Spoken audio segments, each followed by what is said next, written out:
Good morning, everyone. It is freezing down here. I know I have no right to complain, but I did not want to get in the shower this morning, so I am running behind because I had to make myself get in the cold shower this morning.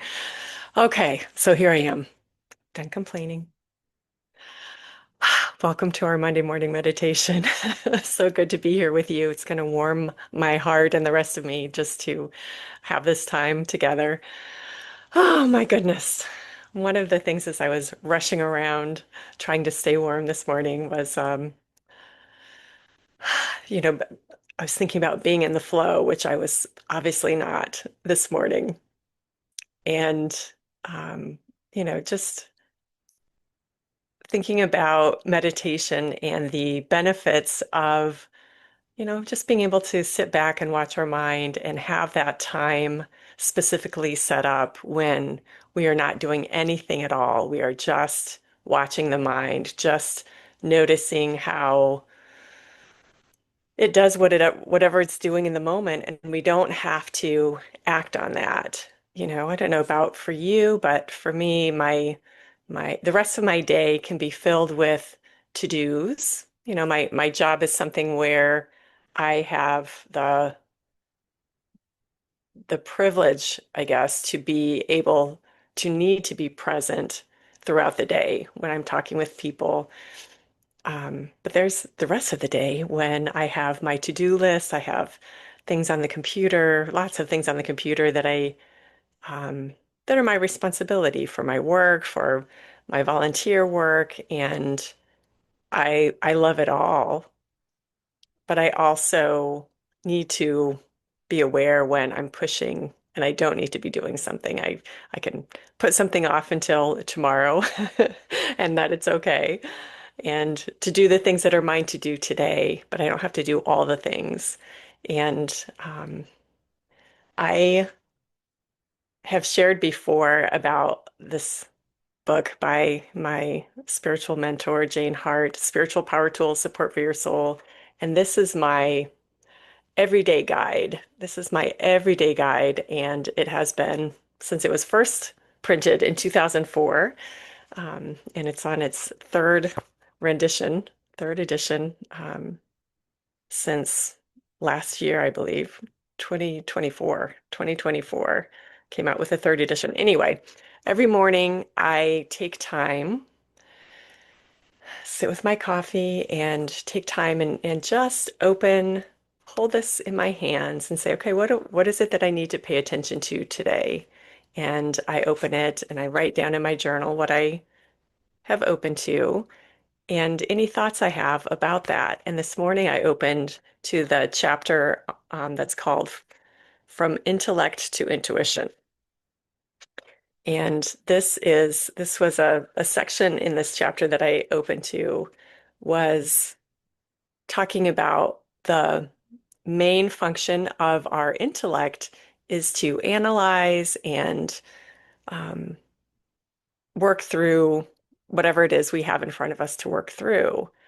But it's not the creativity part of us. It's not the intuition part of us. Our intellect is different from our intuition.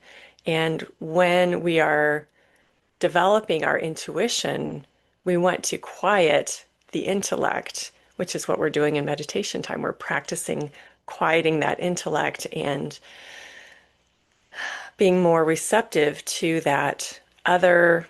In her book, Jane calls it's a different vibration. Our intuition is a different vibration. It feels different than our intellect does when we're just, thinking we're up here. Our energy is up here versus, you know, being in our intuition when we're in the flow and um,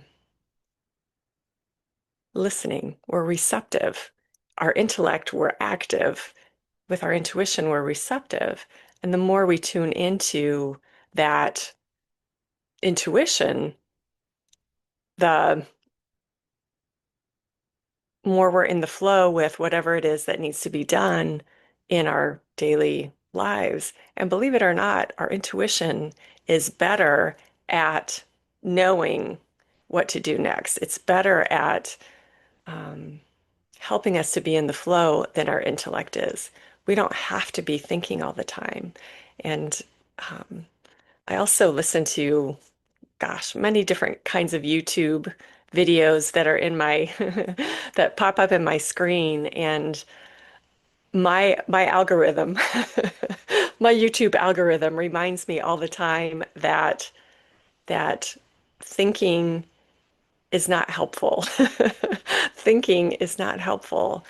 Our way to peace, our way to better solutions, our way to getting out of our own old patterns is through not thinking, is through being receptive to our intuition, being receptive to the flow that's coming through that may guide us differently than our intellect would. Because our intellect is just pulling on our own history. It's pulling on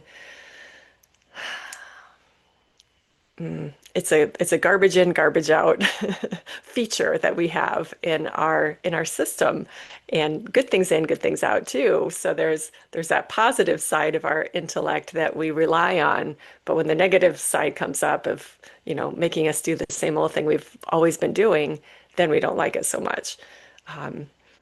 But our intellect pulls on our history. It pulls on our history and it pulls on our imagination. That's what it pulls on our history so that it says, oh gosh, I know what I did last time. I'm going to do the opposite, even if the opposite isn't what's required, or, oh, I know what happened last time this came up. So now I'm going to do the same thing more and see if it works this time, all of that.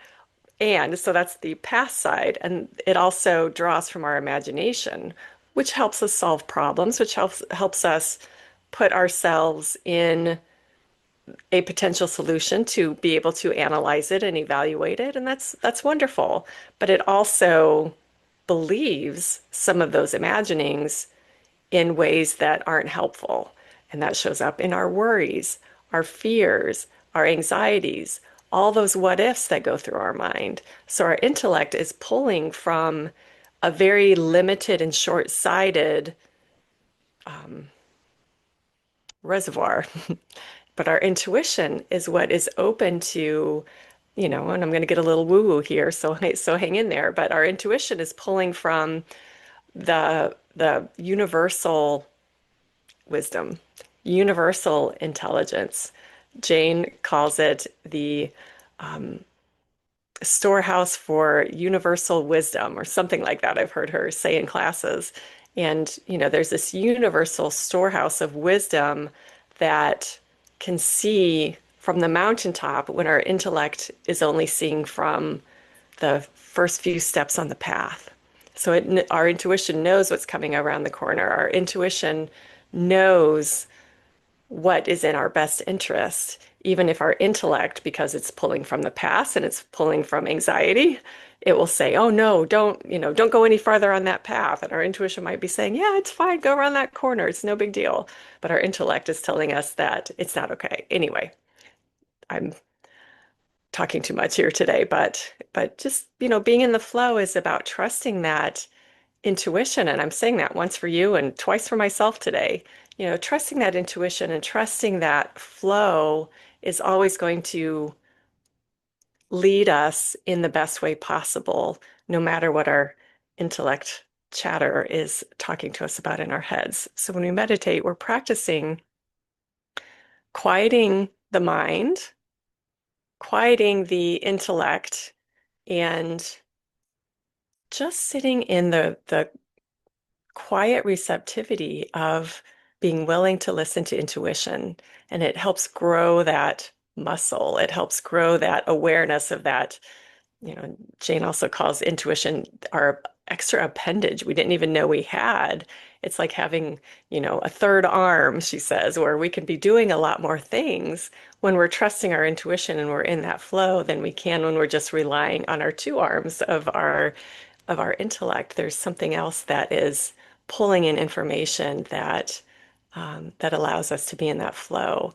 And the only way to learn how to discern the intellect to intuition is listening and being in the flow and being willing to mm, takes practice, willingness, the desire to develop that intuition, and the practice of quieting the mind, quieting the mind, quieting the mind, listening, listening, listening.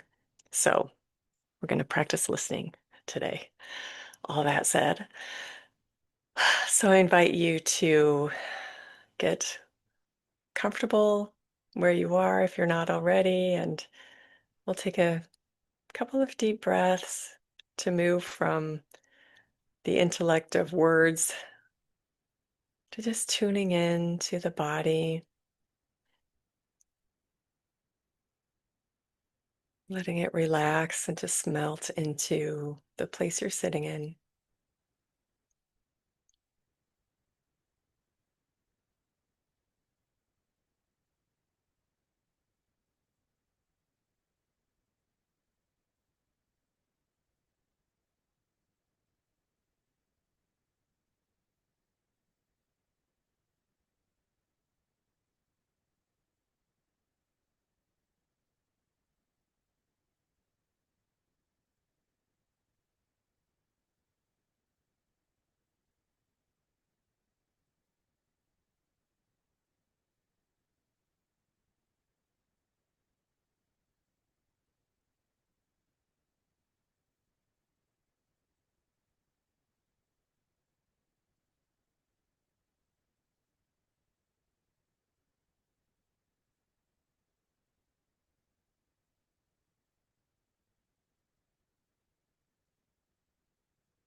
Mm. Let me just tune into that breath that helps slow down the mind as we watch the breath, gently breathing. We use that belly breath by just watching the belly expand as we breathe in and relax as we breathe out. That belly breath is our sleeping breath. It's what our It's how our bodies breathe when we're sleeping, and there's nothing to fear, nothing to be on the alert for. We're safe and warm in our beds, all snuggled up, ready to give our minds and bodies that rest for the night. That belly breath kicks in.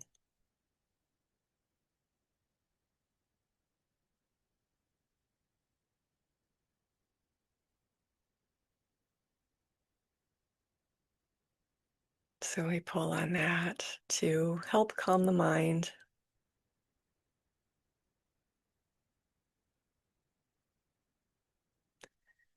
When we're really paying attention to that breath, that's what the mind is doing.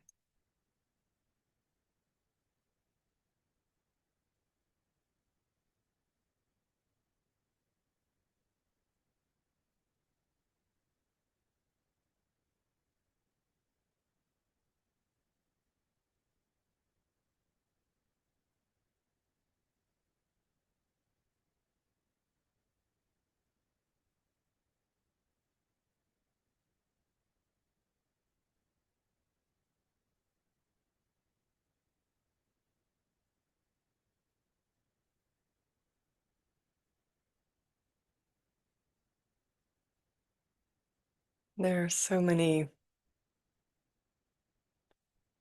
ways to help focus our mind. We have to really find the one or the few that work best for us.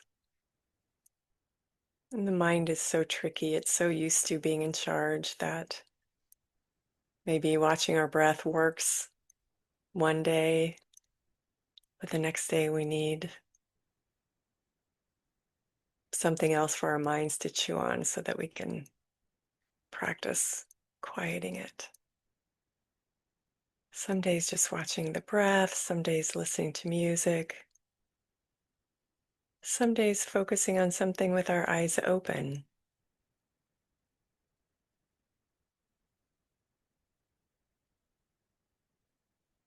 Some days using a mantra.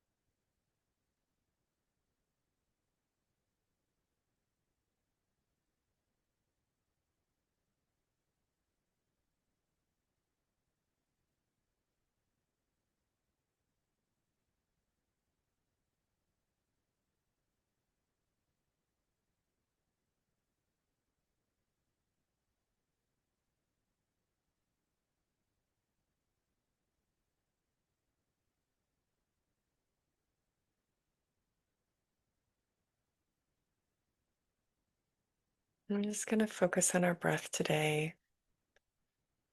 And it's okay if that isn't working for you today. Use a mantra or use the sounds around you to just be aware of.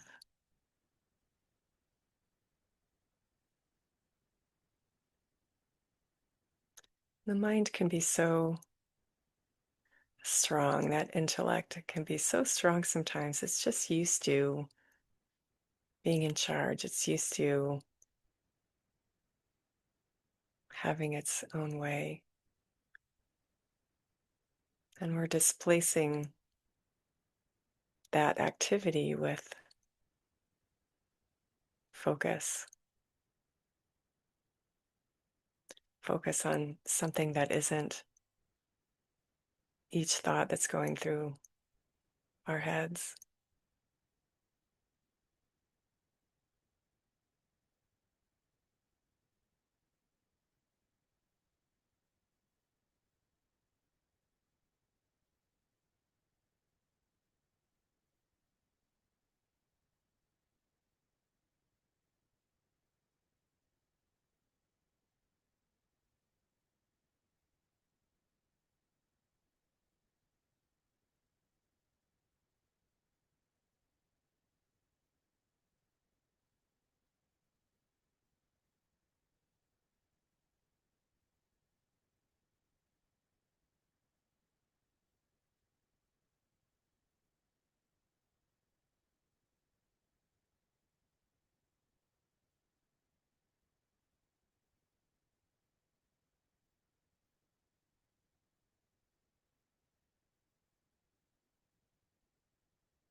And as we're focusing on the breath,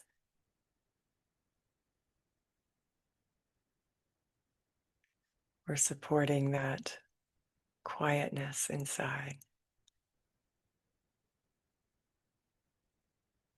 which really expands us.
And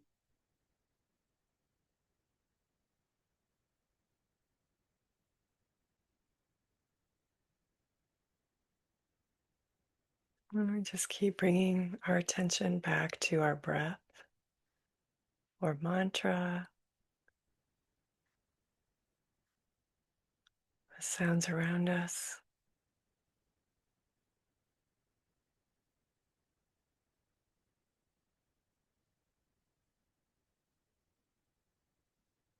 Perhaps you notice your mind feeling antsy about that, focusing on one thing instead of all the things. It's okay. Just noticing how habitually in charge that mind has been.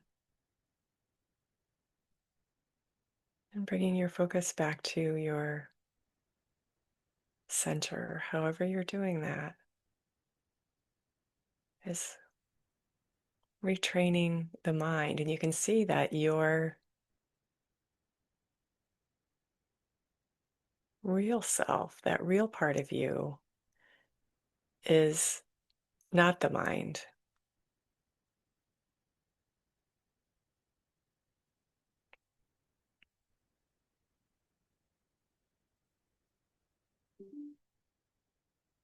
If we can pull our attention away from all that thinking, then that thinking is not who we are.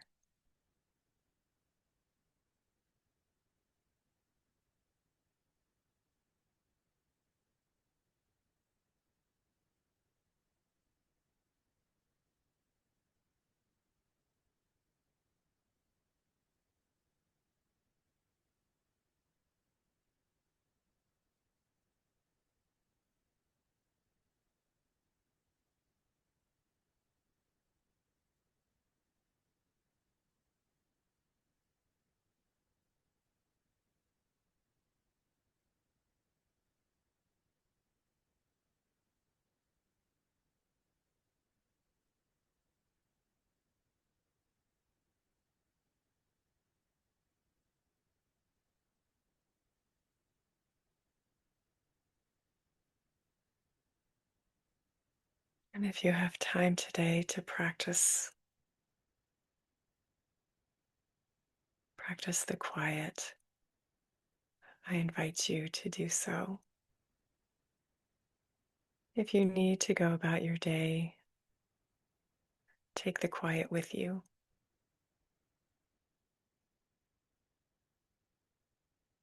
And when the mind leads you away from it, which it will, just bring yourself gently back to the quiet throughout the day. That receptivity of the quietness. When the mind is quiet, our receptors are open. When the mind is busy, our receptors are filled with mind stuff instead of being open to something greater. So we take this for our practice this week. And I forgot to mention that I will not be here next week, so I will share with you one of our former Monday morning meditations via email. And I invite you to hold this time and space next week, no matter what. And we'll be holding it individually together and resume the following week, which I believe is the 16th. Have a wonderful, warm week, and I look forward to seeing you in 2 weeks. Bye-bye.